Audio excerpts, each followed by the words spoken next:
कोई भी अब मेरी तरह वो भूल करे। बता दूं वो भूल क्या थी? बता दूं? 2004 में आरसीएम बिजनेस मेरे जीवन में आया नामदेव सर। क्योंकि मेरी कुछ अवधारणाएं थी इस इंडस्ट्री को लेके और आम आदमी की होती हैं। यदि वो ब्रेक टूट जाए, वो अवधारणाएं हट जाए, तो इस इंडस्ट्री के अंदर इतना सब कुछ है, हर चीज अनलिमिटेड है सर, हर चीज। इस इंडस्ट्री को लेकर, इस काम को लेकर मेरी पहली अवधारणा थी कि ये फालतू लोगों के काम होते हैं, जिनके पास कोई काम नहीं है ना सर, उनके काम होते हैं। शायद 95% लोगों की भी यही सोच है इस बिजनेस को लेकर। दूसरी मेरी सोच थी कि ये फंसाने के धंधे हैं, एक दूसरे को फंसाओ, उल्लू बनाओ, बेवकूफ बनाओ।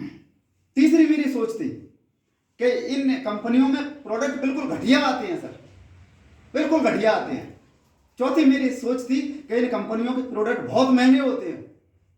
पांचवी मेरी सोच थी कि इनमें किसी को पैसा नहीं आता, ऐसे ही तालियां बजवाते हैं, ठुकवाते हैं। और छठवीं मेरी सोच थी कि ऐसे काम करने से प्रतिष्ठा कम होती है, यानी ये फालतू के काम में इमेज डाउन होती है। बहुत सारे लोगों को लगता है ना, मैं नहीं करूंगा काम, अरे यार लोग क्या कहेंगे, मतलब लोग क्या कहेंगे, मतलब वो सोचता है कि मेरी इमेज डाउन हो।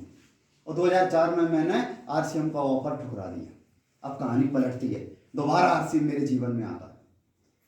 हाँ, और लाया भी पहले फालतू था, एक व्यक्ति जो कुछ नहीं करता था वो आरसीएम लाया, और मजबूती मिल गई मेरे विचारों को, और मजबूती मिल गई नामदेव सर। वो फालतू ही था जो लाया, लेकिन अब घटना अलग हुई।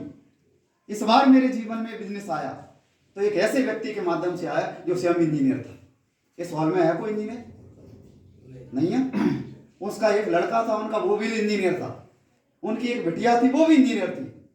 और जो उनकी गृहिणी जो श्रीमती जी थी, वो नगर निगम में शहडोल में पार्षद थी।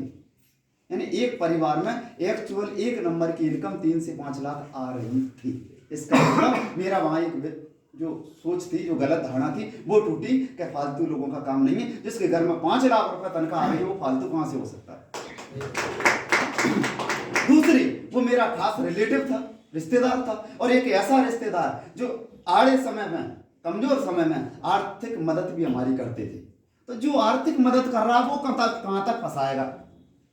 रिश्तेदार है और आर्थिक मदद कर रहा है नामदेव जी, वो कहां तक फंसाएगा? तो दूसरी धारणा मेरी टूटी कि फंसाने का काम नहीं है, फंसाने का होता तो ये व्यक्ति दुनिया को फंसाता। मुझे तो नहीं पता था, जिसको जो है कमजोर समय में खुद पैसे देते हैं, दुख बीमारी में पैसे, कहीं पर मजबूरी पड़ जाए, हमें भी मजबूरी फंस जाता, हमारा भी फोन वहीं जाता था। दूसरी धारणा टूटी कि ये फंसाने का काम। तीसरी चीज, प्रोडक्ट घटिया आते हैं, जिसके घर में 5 लाख रुपए पहले से आ रहे हों, वो क्या पैसे के लिए अपने बच्चों को कचरा खिलाएगा? सर मेरे घर में, आपके घर में 5 लाख रुपए आ रहे हैं, अब कोई आपके साथ में ऐसा कोई काम लेके आए, ये प्रोडक्ट खाओ और इसमें करोड़पति बन जाओगे। साहब 5 लाख कमाते हो, कचरा नहीं खवाओगे, करोड़पति बने।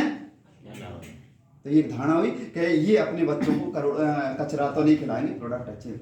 चौथी चीज कि प्रोडक्ट के दाम, तो जब मैंने पाया, देखा, तो पता चला कि प्रोडक्ट मार्केट से 30% सस्ते थे सर। पांचवी चीज के पैसा नहीं आता, वैसे लोग घूमते हैं, धूल उछाते हैं। उन्होंने अपनी पासबुक निकाल के बताई, जहां उनका 15 महीने का सफर था, आज 550 रुपए की एंट्री से लेकर 19,000 रुपए महीने तक की एंट्री का, उसमें मैंने आरसीएम के स्टेटमेंट दे। पैसा तो आता है। और जो मैंने एक चीज बोली कि छठवीं मेरी धारणा थी, इमेज खराब होती है, तो उन्होंने अपनी जब एल्बम बताया, जैसे ऐसे इस काम के बाद साहब इमेज खराब नहीं, पूरे हिंदुस्तान में इमेज शानदार हो। मैंने कहा इमेज खराब करने वाला काम नहीं है, इमेज ब्रांड आपको स्वयं ब्रांड बनाने वाला काम है। जब मेरे ब्रेक डाउन हुई, मेरी ये सोच खत्म हुई, इस बिजनेस में आया, पैसिनेट होके आया, भूत बन गया इस बिजनेस का, भूत बन के काम किया। पहली इनकम 256 रुपए, आज टोटल इनकम 40 से 55 लाख रुपए हो चुकी है, 40 से 50 लाख हो चुकी। ढेर सारा बिजनेस है, पूरे हिंदुस्तान में टीम है, सब कुछ है, सारी चीजें। आज स्टेपनी है, सेफ्टी नेट है, मुझे मेरे बच्चे की फिक्र नहीं होती है सर आज, क्योंकि ये जनरेशन इनकम है, जनरेशन कॉन्सेप्ट है। आपकी इनकम आपके बच्चों को ट्रांसफर होती है। 7 साल का बच्चा है, 7 साल का बच्चा जो मेरी इनकम है आज, ये मान के चलो वो उसकी इनकम है, सेम ओहदे के साथ में। कल के दिन 2025 तक मेरी इनकम 2 से 3 लाख हो जाएगी। और मैं आपको बता दूं कि ख्वाब मेरे बहुत बड़े हैं, क्योंकि मेरे को रोड मैप दिख रहा है।